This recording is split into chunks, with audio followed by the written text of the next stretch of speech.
or it's not a deep hole in the ground that stops. You know what I mean? Just that internal self-talk was so important. And those tough questions that I was asking myself, it got easier, because then it was like, as I asked myself those tough questions, I discovered what I valued, what it was that was important to me, wasn't so important, what I didn't like about myself as well. And I had to teach myself to begin that journey of fixing the things that I didn't like, or addressing them, if not fixing them, or at least just being aware of them and being brave enough to answer myself. And if I didn't like those answers, just be like, okay, it's fine, at least I know now. And then as I was discovering who I was and what I held important, and what I really wanted to do with my life, I found passions, and I found my path in this new commerce world. And I chose to do economics, and I chose to do something that I both enjoyed but challenged me. So I found that I wanted to be an economist, which is something that I never had with engineering. I was like, you know what, I can do that for the rest of my life. And finding those passions was so gratifying. And then I realized that thing that always told me it shouldn't be this hard. It was because I'm the sort of person, maybe I like instant gratification, but I want to feel like what I'm doing is for me. I want to feel like what I'm doing is mine. And that's what I was missing with engineering, that feeling like, yeah, it's hard, or yeah, it's challenging, but I like this, So, end of 2016, I graduated with my bachelor's in economics and supply chain management, double major, and I'm like, I'm going to do my honors. This is going to be great. And I'd gone through so much self-discovery and so much like shaping and molding of internal self, right? But I hadn't kind of dealt with dealing with external forces and how they affected me, right? So what happened was, there was a lot going on in my family, and my mother and father's relationship wasn't doing so well. So in August 2016, was it? I don't even remember. My father decided to leave our family and go back to Kenya and pursue his own dreams. So it was just me, my mom, my brother, and my sister. And I remember that shock of like, wow, he can just up and leave. Like, he can make that decision and it's okay. Like, he's allowed to do that. Isn't there something that, or someone that tells him, actually, you can't do that because you have a family that depends on you? And I remember my default way of dealing with that was denial. Because then I didn't want this external shock to derail all the good work that was happening within me. And that's still something I struggled with to this day, dealing with big things that can destabilize the good work that's happening with my internal self journey. And so sometimes I can handle them, sometimes I can't.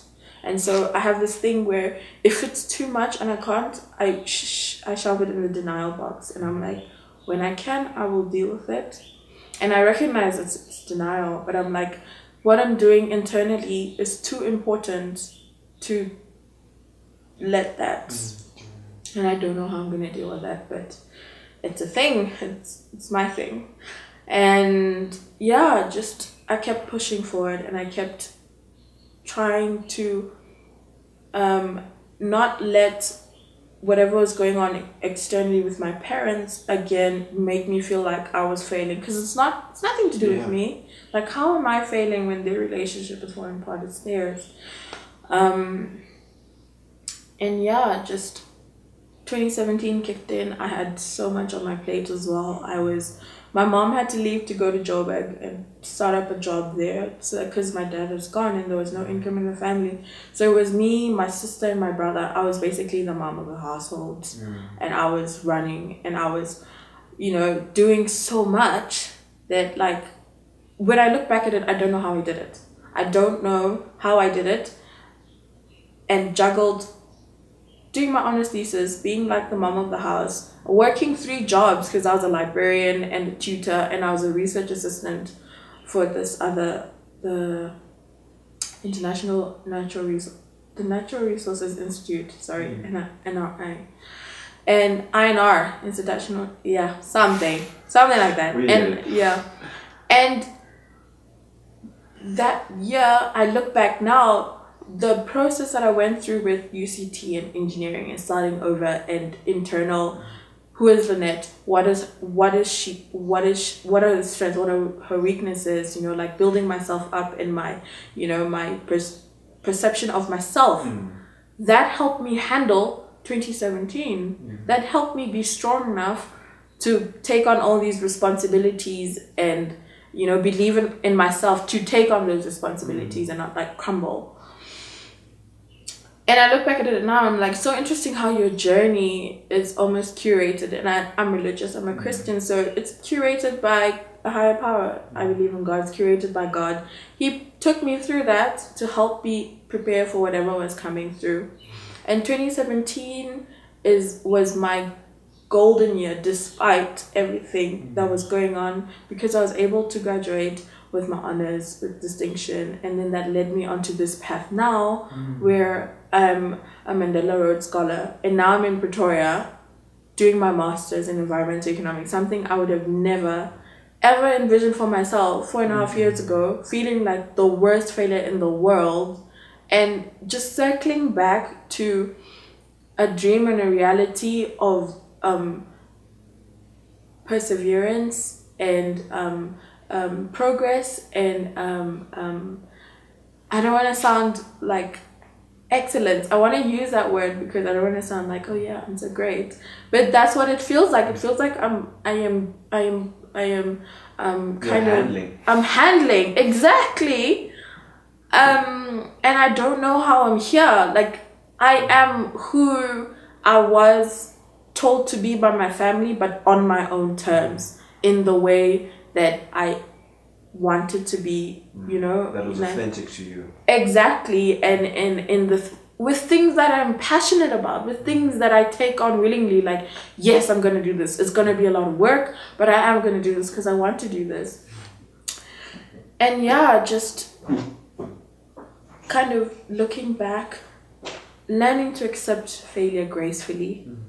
Learning that internal self-talk, it's so important. Like just being aware of what you're telling yourself in your head, and making sure that what you're telling yourself inside is lining up with what you're telling to other people. Because I remember I would tell people I'm doing so well, it's so great, like I'm gonna start over, it was meant to be. But inside I was telling myself, Linet, you are such a failure. Look at you, you know what I mean?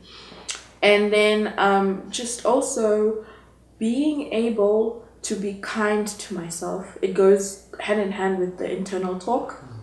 Being kind to myself, trusting the process, trusting the journey, that wherever I am now, as long as I'm being authentic to myself and I'm doing what it is that I feel like I'm meant to be doing, that whatever space I'm in, whether it's positive, whether things are working out at that moment, that it's where I'm meant to be. And your tribe, like being so mindful of the people you surround yourself with, whether they build you up, whether they encourage you and they tell you, yeah, Linet, you can do this, like I know it's hard, but you've done A and B and C and D, you can do F, G, H up till Z. And just that's it. Just trusting yourself, trusting that whatever it is you feel on the inside is yours, and being brave enough to go after it. And it feels like it felt like the world was ending then, but I wouldn't change any of it now. I think so much of what I hear is, the cliches: trust the process, trust your struggle. And I think in so many ways what you're sharing is that you have to go through it. To go through it to understand exactly what that means. So I think the one question I would ask is, if someone was watching, if you could share a piece of advice, nugget of wisdom, or just something that stood out for you in your journey that can help someone else, what would that be? Ooh, I feel like I've said everything. Nugget of advice. When I look back now, and even the way I'm living my life now, the one thing that I really want to stress is fix your internal voice. So the way you talk to yourself internally is so important. If I may give a background, and I am not, kind of, my mother is a wonderful woman. She's so hardworking, and she's superwoman. She's like everything, but she does have a very sharp tongue, and she does have a tendency to see the negative and voice it out. And so I carried that on into my internal monologue and the way I viewed myself. And it's so funny because like I have a thing for uplifting people. I do not speak down to people and I do not break them down. I hate that. But the way I was talking to myself, oh my gosh, I don't even know how I survived for that long. So once I noticed that, and I told myself to fix that and to be mindful of it. So whenever I tell myself, no, you can't do that, Linet, be like, why are you doing that? Is that fear? Is that doubt? Is it, like you letting other people's influences like speak to you? No, just like fix your internal monologue. Let it be positive. You can't be like happy-go-lucky all the time and think everything will work. But you have to be mindful and critical and of yourself and speak to yourself with constructively. Linet, that's not, you do that a lot. You know your A, B, C, or D. Fix it. Oh, and this year has been a big year of emotional maturity and self-awareness. That's so important because you can't have those tough conversations with yourself if you're not aware of where you are at, what you're feeling, who affects you, who doesn't. So, yeah.